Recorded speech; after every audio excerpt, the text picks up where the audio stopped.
Herkese selam dostlar, ben Ceyhun Kanalıma hoş geldiniz. Biraz actionlı bir giriş oldu mu neyse. Deməli bu günləri ilin ilk blog sınav imtahanı vlogu ilə qarşınızdayım. Bu videonu böyük ehtimal ki bir çoxunuz TikTok'da, YouTube'da, Instagram'da görmüsünüz. Çünki bütün platformalarda demək olar paylaşmışam.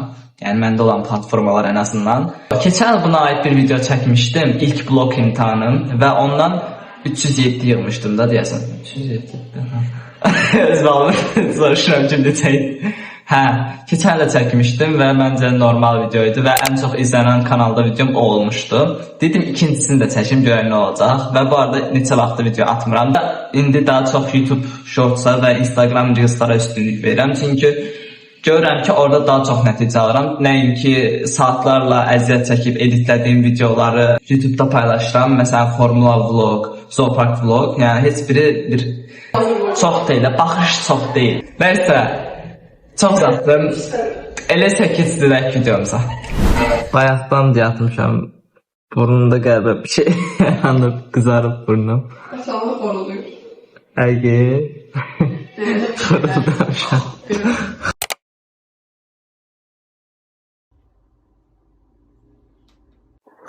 Deməli dostlar, dedim biraz əvvəlki dərs çalışma üsuluna qayıdım, estetikliyə qayıdım. Götürdüm, adı neydi bu? Adını unuttum. Qələm də, fosforlu qələm deyə. Götürdüm, belə estetik bir dəftər tutdum. Daha doğrusu var idi. Prosto indi işlədir. Yazdım, buna təkrarlayacağım bütün mövzuları. İndi təkrarladıqlarının üzərinə xətt çəkəcəm. Görək. Bu riyaziyyat və fizikanın mövzularıdır. Bu informatikanın mövzularıdır. Yəni informatika asan deyilən. Deməli dostlar, sabahları imtahandır. Oyda bu cümləni də quracağam mən. Sabahları imtahandır deyəcəm. Sabahları sınav imtahanıdır. Şükür. Hal-hazırda sınav imtahanı olduğuna şükür edirəm.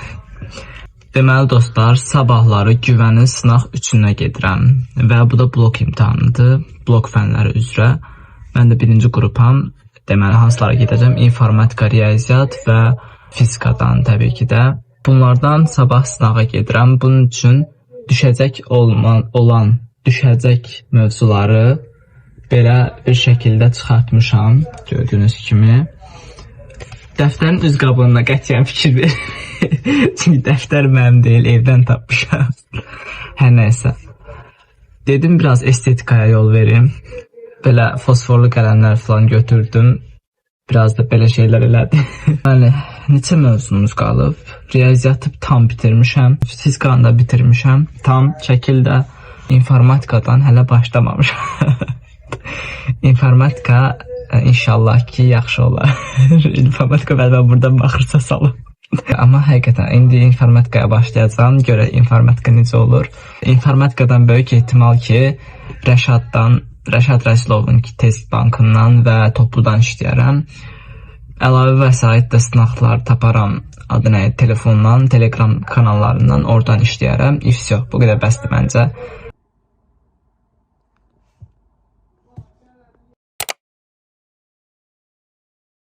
Deməli, sınağa az qalıb, çox az qalıb.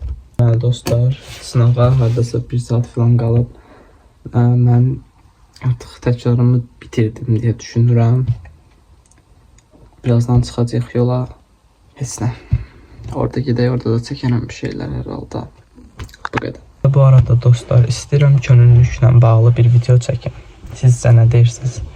Çünki həqiqətən mənə TikTok'dan olsun, Instagram'dan olsun, YouTube'dan olsun bir çoxunuz soruşursunuz ki, necə qoşulmuşsan 16 yaşında, 18 yaş tam olmamış qoşulmaq olarmı?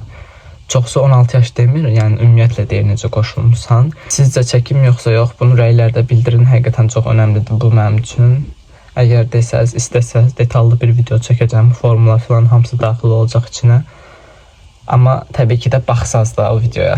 Çünki bu tip videolar, könüllüklər falan həqiqətən mənim kanalımda niyəsə az izlənib. 200, 300, 300, yəni təxminən belə izlənir. Amma o birisi videolarım 6000, 7000, 7000 olmayıb. 6000, 2000, 3000, 1000, 1000-dən yuxarı olur da əksəriyyəti. Yəni belə.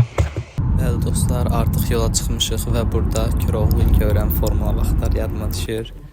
Deməli gəlib çatdıq. Biraz tez gəlmişdim mən, hətta yəni heç kim yox idi, ona görə oturub gözlədim biraz. Burada isə artıq çıxmışam, gedirəm evə yoxlamağa. Deməli dostlar, hal-hazırda əlimdə olan bütün imkanları dəyərləndirərək bu videonu çəkirəm. Sınaqdan çıxdım, indi evə gedirəm, amma dedim bir yer tapım, oturum, necə keçdiyini biraz danışım sizlərə. Mən birinci qrup üzrə 11-ci sinif imtahanına getmişdim və riyaziyyat informatika alt qrupu. Birinci riyaziyyatdan başlayaq. Riyaziyyatı necə yazdıq? Hamının yaralı yeri riyaziyyat. Riyaziyyat normal düşmüşdü. Düzdür, aralarında biraz qəribə suallar var idi. Hətta giz-gizə icadlar elədiyim suallar falan da oldu. Amma həqiqətən riyaziyyat normal idi, pis deyil idi deyə bilərik. Hələ ki yoxlamamışam. Riyaziyyatdan bir dənə yazmadığım olub, bir də bu olub. Deməli bir bunu yazmamışam. 26-cı sual. Deyir ki, kök altında 860 vur 865, çıxılsın 856 vur 869. Bunu hesablamağı bilmədim. Ya 100% qısa yolu var. Amma mən bilmədim necə hesablaya bilərəm. Ona görə yazmadım bunu. İkinci olaraq yazmadığım 30-cu sualdır. İsbatdır. İsbatı hələ biz tam keçməmişik. Əslində bir-iki dəfə yazdırmışdım əlimə, amma belə yəni vaxt itirmək istəmədim isbatla hələ ki. Zaten biraz sonra, bir neçə ay sonra keçəcəyik isbatı. Sonra gələk fizikaya. Fizikamız da normaldır məncə. Fizikadan yazmadım bir dənə bu 46-dır. Baxın bu tip sual göstərim. Şərtin oxumayacağam, çox uzundur. Əslində uzun deyil, normaldır, amma yenə də oxumayacağam. Bir dənə yazmadığım var, qapalılardandır. Buna 58 ilə 60 arası deyə bilərik. Situasiya sualları sayılmır əslində bunlar. Situasiya çünki bir dənə sual olur, onun üzərində misallar verirlər. Deməli 58 ilə 60 yazmağa daha çətinlik çəkdim, yaza bilmədim. 58-60 dediyim kimi. Burada maşın məsələsi idi, avtomobil məsələsi idi, səhv etmirəmsə. Bəli, avtomobil məsələsi idi. Və burada da yəni bu da çətin bir şeydir.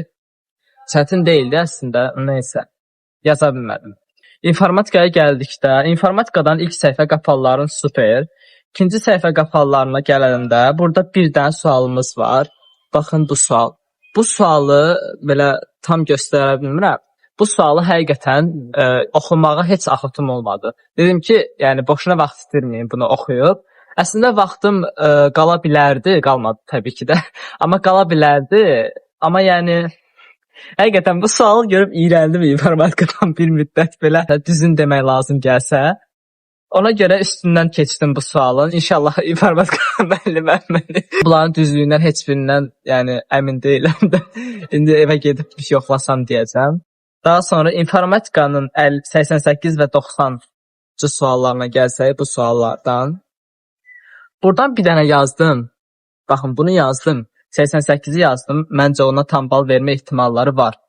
89-u yaza bilmədim. Əslində yaza bilərdim. Asan sual idi. Bilmirəm niyə yazmadım. Yəqin ki buna vaxtım çatmayıb ya da nə bilim. Üstündən keçibşəm. 90-cı sual çox qəribə idi. Bilmədim nəyi izah eləməliyim o ətraflı yazı vərəq kağızında. Mən kodlaşdırma kağızını deyirəm bu arada. Bilmədim orada nəyi izah eləməliyəm. Yazdım 17. Sadəcə kağıza da 17 yazdım. Çünki baxın burada deyir ki, yönəldilmiş qrafın qonşuluq matrisi aşağıdakı kimi verilmişdir. A və Y təpə nöqtələri arasında məsafəni müəyyən eləyin. A ilə Y arasındakı məsafə 17-dir. Və mən bunu necə göstərməliyəm, necə müəyyən eləməliyəm bu şeydə, kodlaşdırma vərəqində. Ona görə bilmədim, sadəcə neçə 17 olduğunu yazdım. Onu da yəqin ki, ya 2-1 ya da 0 bal verirlər. Belə. Hə, bir də bu